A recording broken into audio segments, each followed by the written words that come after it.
त्रेता युग में एक बार श्री शिव जी श्री सती जी के साथ श्री राम की कथा सुनने के लिए गए। और जब वो अगस्त्य मुनि के आश्रम में पहुँचे, क्योंकि अगस्त्य मुनि उस समय के बहुत जाने माने ऋषि थे, जब अगस्त्य जी ने श्री शिव जी को देखा कि वो उनके द्वार पर खड़े हैं, तो वो तो मानो गदगद हो गए। एकदम उनका दिमाग नहीं काम कर रहा था कि हम क्या करने लगे हैं। क्योंकि जैसे किसी के घर में एकदम भगवान आ जाएं तो आज का जीव तो पागल ही हो जाएगा। और अगस्त्य मुनि ने श्री शिव जी और श्री सती जी के चरणों को धोया, ज़मीन पर बैठे और श्री शिव जी को आदर से आसन पे बैठाया। ये चीज़ श्री शिव जी बहुत ध्यान से देख रहे थे।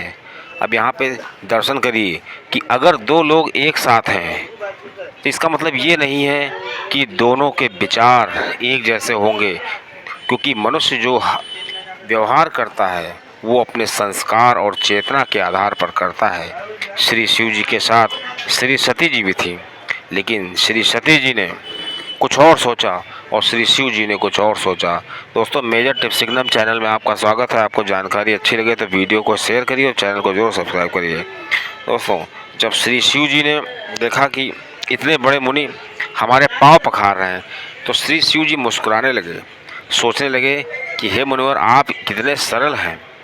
इस समय आप वक्ता हैं और मैं श्रोता हूँ, क्योंकि मैं कथा सुनने आया हूँ और आप कथा सुनाएंगे। तो नियम के हिसाब से तो आप श्रेष्ठ हुए। मुझे आपकी पूजना करनी चाहिए, अर्चना करनी चाहिए और पाँव पखारना चाहिए। उल्टे आप ही मेरे पाँव पखार रहे हैं। ये आपकी सज्जनता है। श्री शिव जी बहुत भाव विभोर हो गए।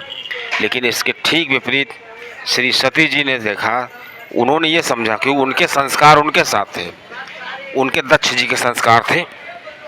तो सती जी ने सोचा कि ये इतने बड़े मुनि हैं और मैं इन लोग से कथा, श्री बाबा जी यहाँ कथा सुनाने के लिए लाए हैं, ये हमको क्या कथा सुनाएंगे, ये तो खुद ही मेरी पूजा कर रहे हैं। ये भाव उनके अंदर आ गया। अब कथा शुरू हुई। 9 दिन तक कथा चली। श्री शिव जी और श्री सती जी ने कथा सुनी, लेकिन कथा सुनी केवल श्री शिव जी ने। और इसी का ये परिणाम हुआ कि जब श्री शिव जी कथा सुन करके निकले, तो श्री भारद्वाज जी, श्री अगस्त्य जी ने कहा कि आप जो है जा रहे हैं।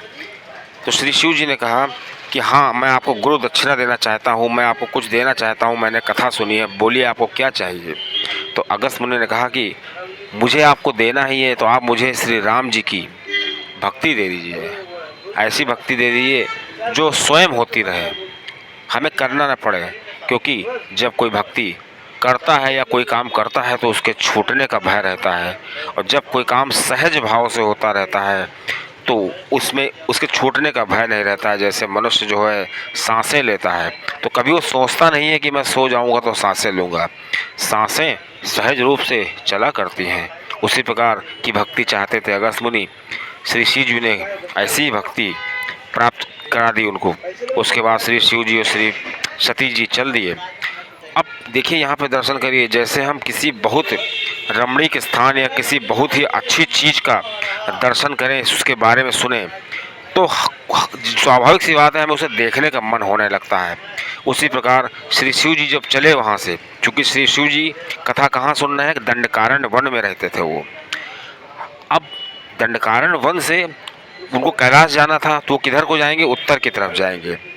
और ठीक उसी समय श्री राम जी जो है श्री सीता जी के विरह में, क्योंकि श्री सीता जी का श्री राम जी रावण ने हरण कर लिया है, और श्री राम जी उनकी खोज कर रहे हैं, विलाप कर रहे हैं। तो जब श्री शिव जी की इच्छा हुई कि मैं अपने भगवान का दर्शन कर लूँ, तो श्री राम जी समझ गए, उनको अंतर चेतना से पता चला कि शिव जी हमारे दर्शन करना चाहते हैं। क्योंकि श्री राम जी खोजते हुए वो दक्षिण की तरफ जा रहे थे और वो उत्तर की तरफ जा रहे थे। तो श्री राम जी ने लक्ष्मण जी से कहा, चलो उत्तर की तरफ देखते हैं श्री सीता जी को। तो उत्तर की तरफ गए और श्री शिव जी ने जैसे ही देखा, श्री राम जी को तुरंत कहा, हे सच्चिदानंद, हे सच्चिदानंद, 3 बार कहा।